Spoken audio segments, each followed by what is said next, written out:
everybody, welcome back to Taji's World of Books and welcome to another midweek wrap-up.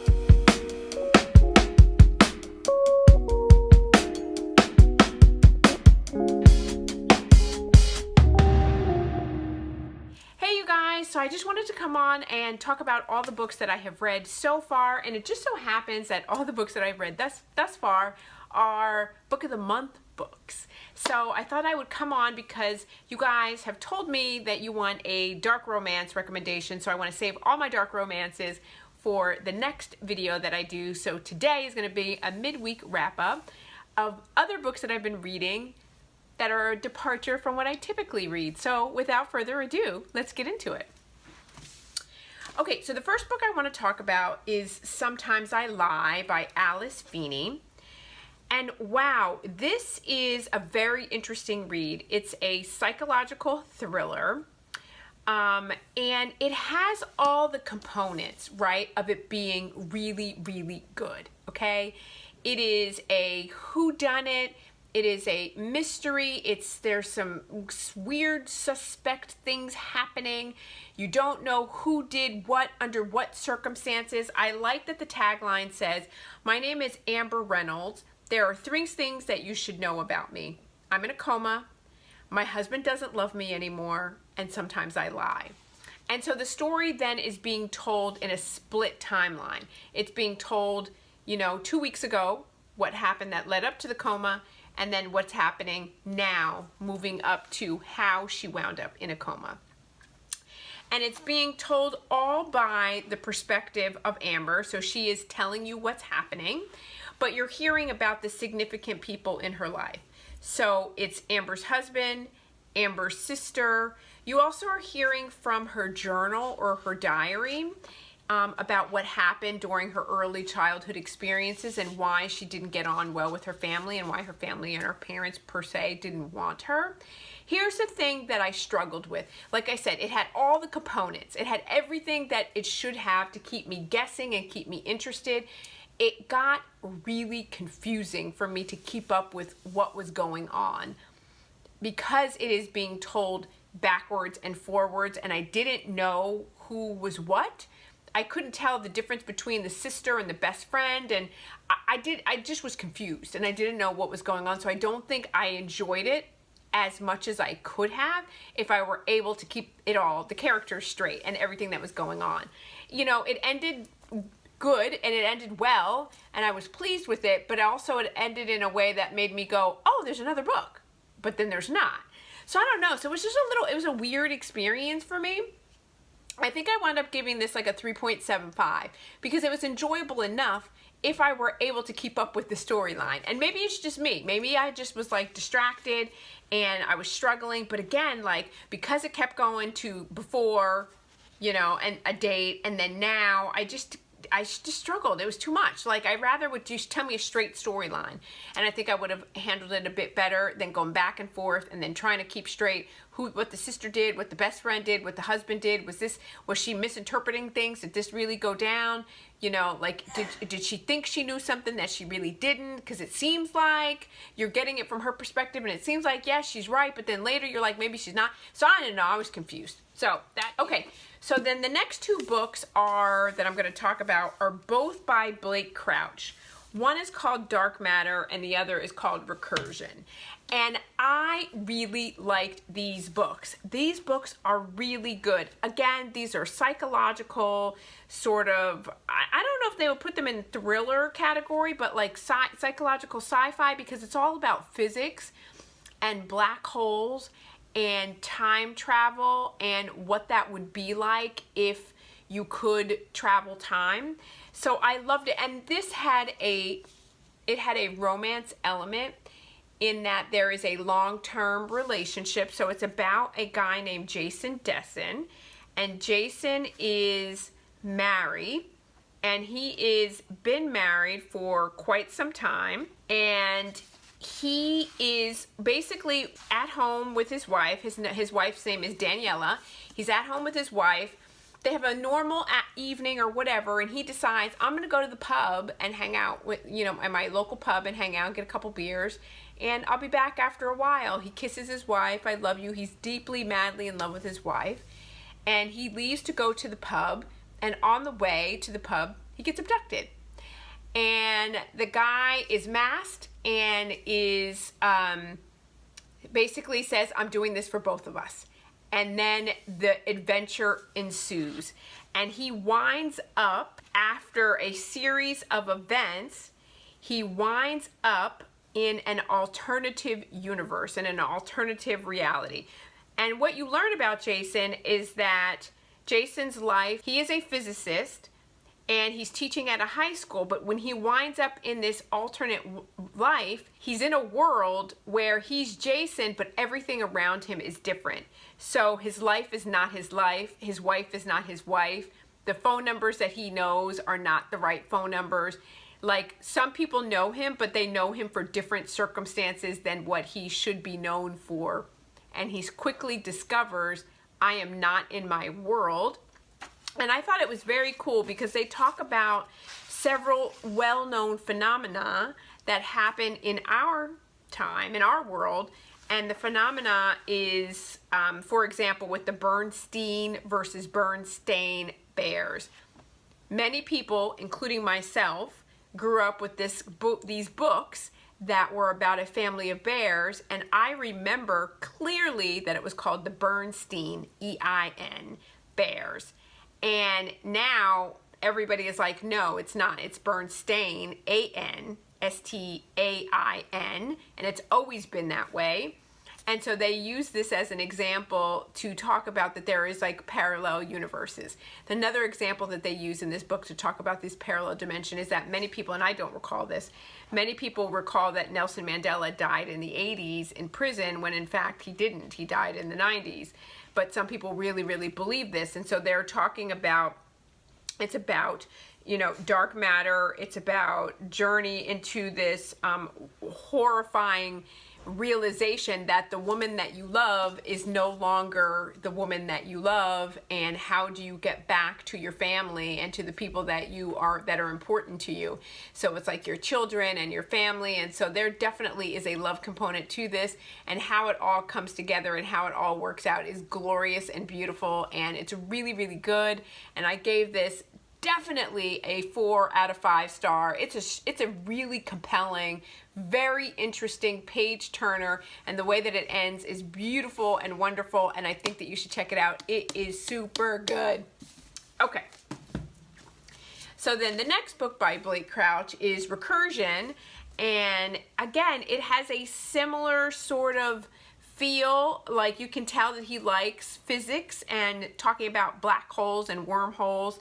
But in this instance, there's a cop named Barry Sutton, and Barry Sutton learns about, there's this huge phenomenon that's sweeping the planet, or sweeping the United States, and that phenomenon is called the false memory syndrome.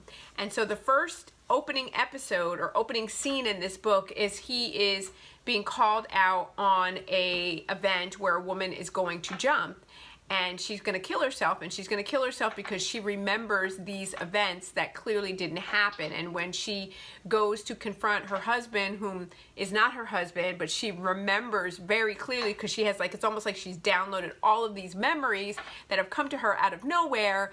He's like, I don't know you, I don't know anything you're talking about, like, you're crazy. And so, like, she just feels so displaced that she jumps. And Barry is like, I don't understand this. I don't understand what's going on. And so it plagues him, and he wants to know more. And he comes across this neuroscientist named Helena Smith, and she then is wanting to help her parents that are suffering from Alzheimer's. So she wants to develop this memory chair that is going to help them to retain the memories that they do have. And Barry and Helena's paths cross. And this is a beautiful, beautiful story about star-crossed lovers and saving the planet, and what do you go through and what would you do to be with the person that you love, but also saving everyone else as well. And so it's a beautiful love story. It really is a love story about, And Barry has a family. Like, he was married, he had a wife and a daughter, and something happens, and that happens well before the book starts, but they go back and tell you what happened to that.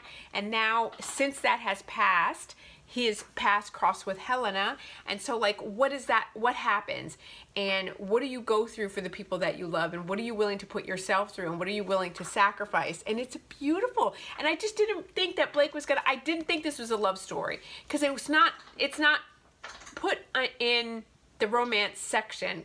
It's fiction for sure, but there is a definite romance element to this story that I thought was subtle but beautiful, but just engaging and gripping and very, very fascinating and very, very interesting. And so I was really happy that I read it, and I gave this was a little bit strong. I don't know. These both came out of the same vein. So they both are like equally good. I think that they both are 4.75.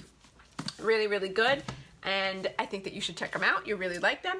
And then the last book that I want to talk about is Kristin Hannah. And let me tell you, Kristin Hannah is quickly becoming an author that I really enjoy. I like her writing style. I like the subject matter that she writes about.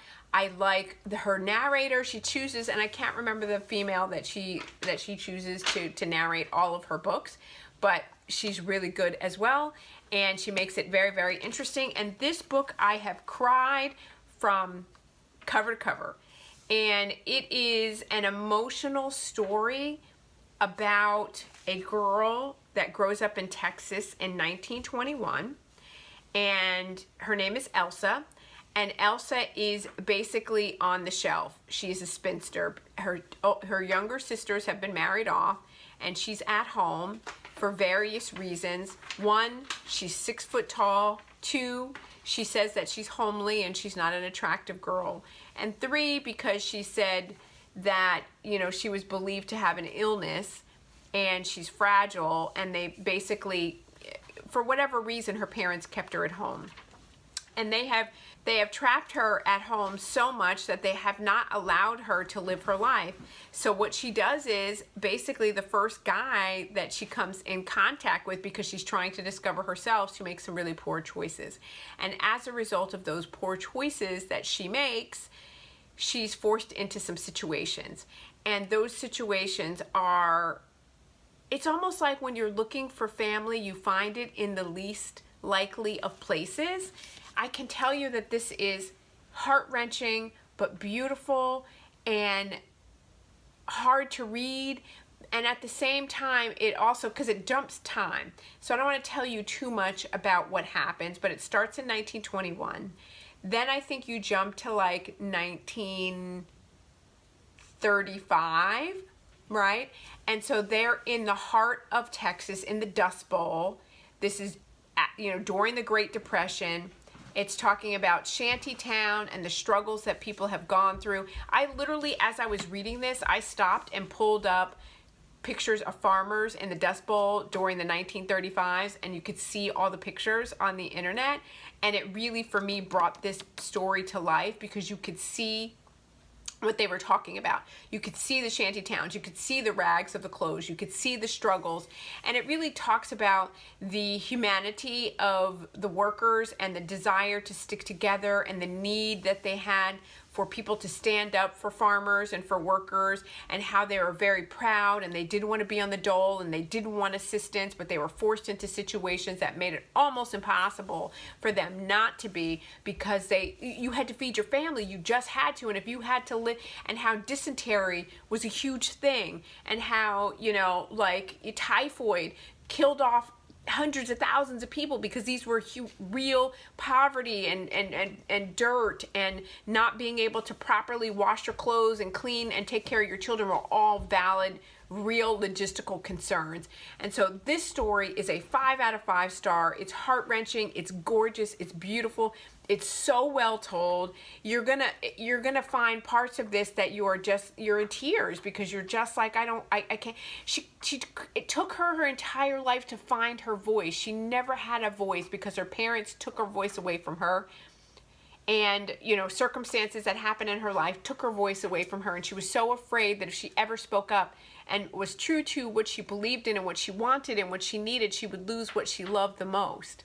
And so I can't speak highly enough about this, and I want to read more. This is I think my third Kristin Hannah book. I think it's my third Kristin Hannah, and I am going to continue to read. I want to read, this is my second Kristin Hannah book, and I want to go through her backlist because I absolutely love her writing style, and I like how she writes. I like her voice. I like the subject matter she chooses.